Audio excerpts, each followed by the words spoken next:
On est en pleine crise.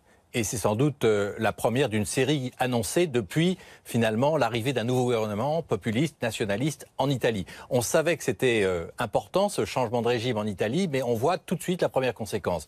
C'est la première crise, et c'est pas simplement une crise franco-italienne. Bon, c'est vrai, il y a un enjeu immédiat, c'est la visite du président du Conseil vendredi, Giuseppe Conte. Elle est menacée, cette visite ? Oui, elle est menacée, qui doit théoriquement être reçue par Emmanuel Macron, mais on voit que le ministre de l'Intérieur espère, entre guillemets, des excuses qui ne viendront pas. Or, le ministre de l'Intérieur, c'est le vrai patron de la coalition gouvernementale italienne. C'est ça qui est important. Giuseppe Conte, c'est un petit peu le visage souriant de l'Italie nationaliste, alors que Matteo Salvini, c'est l'homme qui dirige et qui a vraiment une position de force à l'intérieur de ce nouveau pouvoir italien. Donc, vous avez vu, Emmanuel Macron, il dit, si je cède, si je donne raison à celui qui rejette les bateaux de migrants, à qui cela rend-il service? Il n'est pas dans le mode d'excuse, n'est-ce pas? Et donc, il a maintenu, au fond, la position de la France, c'est-à-dire il faut accueillir les bateaux de migrants, mais il n'est pas question pour lui d'adresser des excuses à l'Italie. Et en même temps, Matteo Salvini dit, bon, bah, la France, elle peut se montrer aussi plus généreuse. Hein. L'Italie a accueilli beaucoup plus de migrants que la France, et donc, finalement, Salvini renverse les choses et dit, bah, allez, que la France soit généreuse, qu'elle accueille plus de migrants. On est dans le bras de fer, et il est vrai qu'Emmanuel Macron a pris un risque énorme en donnant une leçon à l'Italie, qui n'est pas prête à l'accepter. Donc il en reçoit une aussi, d'une certaine manière, de la part de l'Italie. C'est un petit peu l'effet boomerang. Oui. Et d'ailleurs, Emmanuel Macron est critiqué non seulement à droite, mais aussi dans son propre camp.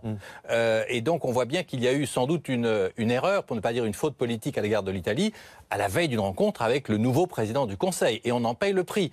Et donc, effectivement, on ne peut pas dire que la visite ça est déjà compromise, mais en tout cas, il y a, dans les prochaines 48 heures, il va y avoir une sorte de guerre des nerfs entre les deux pays.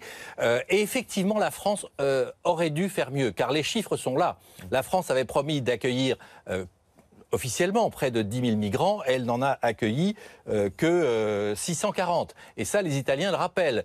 Et Matteo Salvini, qui n'est pas à un coup de force près, dit si Emmanuel Macron veut que j'arrive avec 9 000 migrants en bras de chemise, eh bien je suis prêt à les lui amener à Marseille ou ailleurs. Donc on voit bien qu'il est dans la provocation. Il a réussi un coup politique formidable avec cette histoire du bateau Aquarius. Heureusement, l'Espagne a accepté ces migrants et la France était un peu absente pendant 48 heures. La France a tardé à réagir. Voilà, et donc on voit bien qu'on est dans une situation très délicate. Pourquoi ? Parce que c'est le sujet principal du prochain Conseil européen à la fin juin, où là, tous les Européens seront réunis.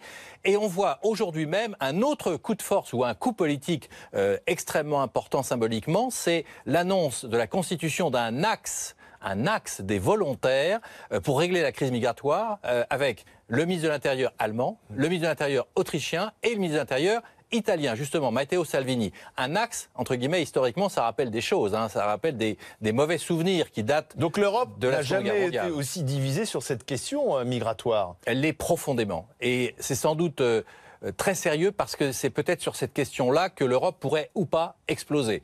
Et ça pourrait arriver très vite. Alors on peut compter sur les diplomates européens pour calmer le jeu et sans doute Emmanuel Macron va tenter l'impossible pour rencontrer comme si de rien n'était le président du Conseil italien. Mais ça va être très dur, ça va être très tendu et on voit qu'en Allemagne aussi il y a une fracture qui se dessine entre Angela Merkel et son ministre de l'Intérieur. Donc on voit la France en difficulté, l'Italie en pointe et qui n'hésite pas à faire des coups de force ou des coups politiques sur le dos des migrants si j'ose dire. Et l'Allemagne en difficulté également. Donc, vous voyez, vraiment, on est dans une situation très tendue et assez inquiétante.